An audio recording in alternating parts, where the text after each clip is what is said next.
Kami memilih budidaya nila itu ada 3 pertimbangan. Yang pertama adalah ikan ini selalu bertelur setiap 10 hari, ya, itu yang pertama. Jadi fekunditasnya kami sudah berusaha memperoleh setiap indukan, ya, itu sekitar 500 sampai 1000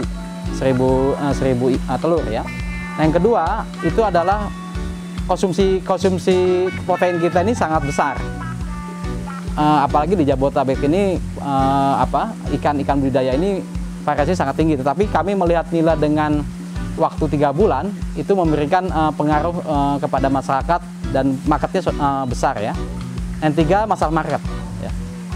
Jadi market ini kaitannya dengan masalah valuasi harga nih. Jadi rata-rata nila dan ikan yang lainnya, nila lumayan bagus di presisi harganya, ya. Jadi tidak kurang dari 30.000 sampai 35 itu kita bisa menjual lebih kompetitif, ya, lebih kompetitif lah. Di Os Tilapia Farm ini kami menggunakan sistem menggunakan semua engineering, ya. Jadi ada 4 poin. Yang pertama adalah kita menggunakan media air yang diresirkulasi. Yang kedua adalah kita menggunakan probiotik, yang probiotiknya sudah dilakukan di dalam pakan, ya. Yang ketiga adalah kita pemilihan benih yang berkualitas. Yang keempat adalah sistem sistem treatment air, ya, agar homogenitas suhu baik malam maupun siang itu terjaga.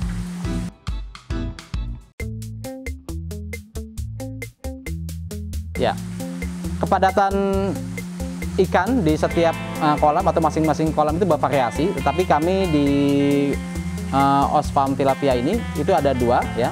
Yang ukuran diameter 6 itu kepadatannya 250 per meter, ya. Yang kecil yang ukuran 3 itu 200 ekor per meter, ya. Jadi kalau kita estimasikan yang diameter 3 ini, kami mentargetkan ada 1000 ikan yang kita bisa panen, ya, dalam setiap 3,5 bulan, itu sekitar 275 sampai 300 kilo. Nah, kalau yang untuk 6 itu bisa mencapai 530-an, paling tinggi 500, hampir setengah ton, ya, 530 kiloan, ya. Untuk FCR feeding rasionya itu yang kecil itu bisa 1,2. Nah, kalau yang besar yang ukuran 6 itu 1,3. Nah, rata-rata panen kami itu per kilo dalam kurun waktu 3 bulan atau bahkan 3,5 bulan. Kita pernah di batch pertama itu 3,5 bulan. Nah, kita ingin mengupayakan di batch kedua ini 3 bulan dengan 1 kilonya 3 sampai 4 ekor. Ya. Jadi rata-rata 200 sampai 250 gram per gram. Baik, pagi ini jam 8 sampai setengah 9, ya. Kami memberikan makanan yang harus teratur. Kenapa? Karena ikan ini sudah kami habituasi tingkah laku makannya. Jadi dengan ukuran 2 mili ini, ya, kita dalam total 1,5 kilo, ya, kita kasih, ya. Lihat, sahabat Trobos, saya senang kalau pagi-pagi memberikan makan, ya. Dan kita pastikan bahwa ikan yang kami kembangkan itu juga sangat lahap, ya. Nah, ini ikan ini sudah masuk ukuran 2 bulan, jadi sekitar 150 sampai 200 gram, ya. Jadi tinggal menunggu 1 bulan lagi, ini sudah siap dipanen, ya. Dan pasarnya hari ini kami dengan pasar yang sudah ditentukan, ada kelompok dari Warung Tegal, ya, yang sudah menerima nila kami. Di dalam pemberian pakan kami ada 4 fase, ya. Jadi pada saat fase benih itu kita sudah menggunakan Artemia, ya. Artemia yang sudah kita lakukan secara bertahap, baik menggunakan sistem aerasi maupun yang sudah ada di pasaran. Tapi Artemianya diusahakan juga bukan Artemia yang dari petani yang menggunakan bahan yang tidak bagus, gitu, ya. Nah, pada fase pembesaran 7 sampai 10 cm pendederan itu kita menggunakan pakan yang 2 mili ya, 2 mili dengan proteinnya 20-20%. Itu bertahan nanti menjelang 1,5 bulan ya. Nah, nanti setelah 2 bulan setelah masuk 1,5 bulan dan nanti masuk umur di atas 80 gram sampai 100, itu kita naikkan sampai 28-30% ya proteinnya. Nah, ini terus menjelang 3,5 bulan baru kita naikkan sedikit yang proteinnya sampai 33% ya. Dan itu memang tidak semua seperti itu. Nanti lihat kalau tingkah laku makannya di bawah 30% sudah stabil, ya sudah tidak apa-apa. Tapi ada kalanya ada perubahan tingkah laku manakala nilai di kolam itu juga selalu terkontrol. Nah, ini yang menjadi persoalan. Kadang kita memberikan protein tinggi tetapi nafsu makan kita gitu ya. Jadi lihat dulu nafsu makan itu sangat ditentukan. Kalau operator kami tidak melihat tingkah laku makannya tidak terkontrol, maka pakan akan jatuh di bawah nantinya, dan itu akan mengakibatkan akumulasi amoniak menjadi tinggi gitu loh.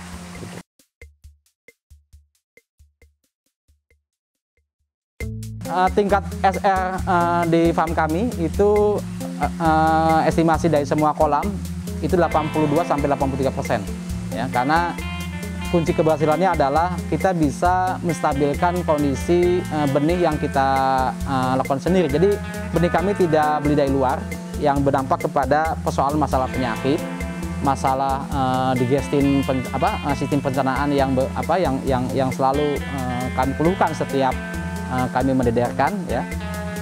Kenapa? Ketika ada perubahan suhu ya atau perubahan kualitas air budidaya, itu terkadang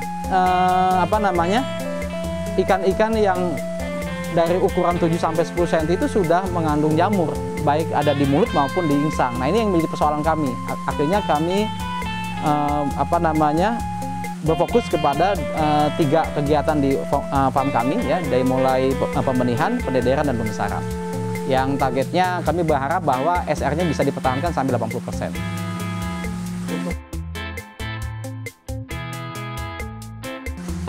Dari mekanisme untuk menghasilkan air budidaya, kami dibantu dengan sensor ya.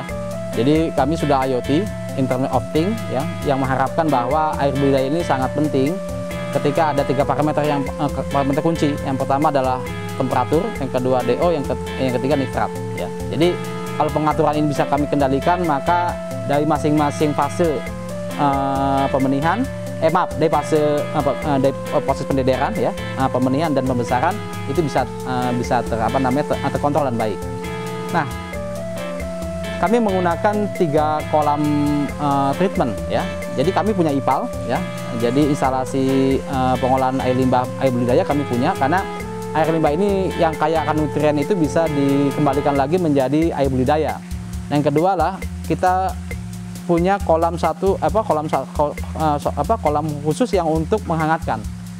Ya, ini yang teknologi kami yang ciptakan ini, kita menggunakan kondensat sistem. Temperatur malam dan siang beda ya. Kalau pagi ini tadi kami kontrol, kalau di pagi ini sekitar 30-31 derajat.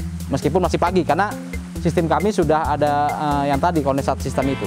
Nah, yang kedua di siang itu maksimal bisa 35, bahkan bisa 40. Nah, kalau suhu. Nah, kalau malam dan siang kita kendalikan dengan pengaturan sistem quet tadi ya, sistem air keluar.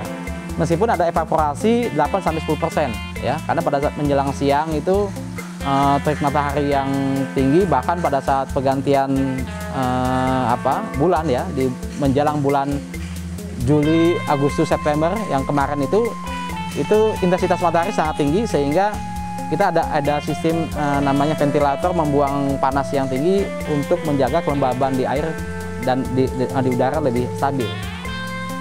Penggunaan teknologi atau insersi teknologi menjadi kunci keberhasilan closed system dalam budidaya. Nah, yang ketiga, yang terakhir, kita menggunakan benih sebar ya, yang harus ditentukan dari awal mijah ya. Jadi inkubator yang kami lakukan itu kita tidak menggunakan pakan alami. Jadi rata-rata ya mungkin di masyarakat menggunakan kotoran ayam ya, tapi kami tidak. Ya, jadi kami kendalikan karena ada kecenderungan dan ada potensi penyakit yang akan menjadi media ikan itu tumbuh. Nah, kalau ini menjadi media, maka untuk memperoleh ikan pada tahap akhir, inilah yang menjadi permasalahan di kemudian hari.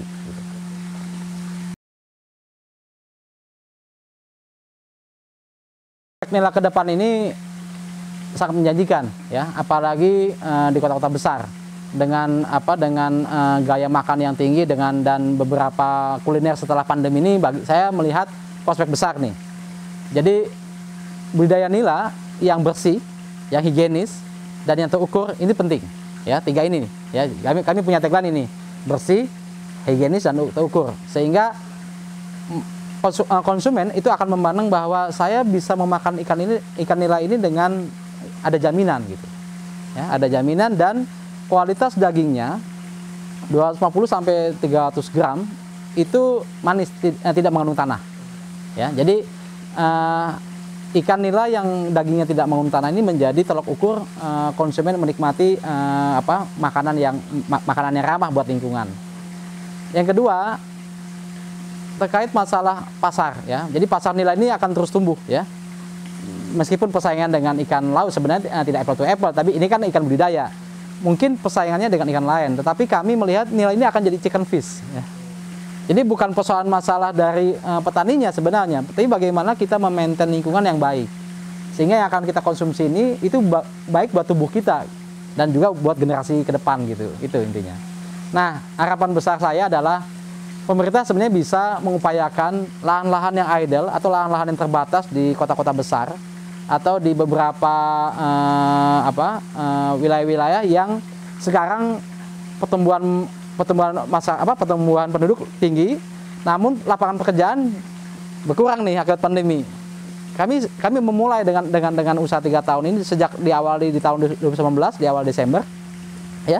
Yang sudah memasuki hampir 2,5 tahun ini, sebenarnya 3 tahun sebenarnya dari sisi pembangunan itu bisnis makan tuh menjanjikan gitu, ya. Apalagi pemerintah katanya, kita belum tahu pandemi berakhir kapan, tapi katanya diprediksikan 5 tahun. Wah, ini mungkin ada slot 2 tahun ke depan atau 3 tahun ke depan nih, bahwa usaha nila di perkotaan yang bersih, higienis, dan terukur menjadi harapan besar bagi kita.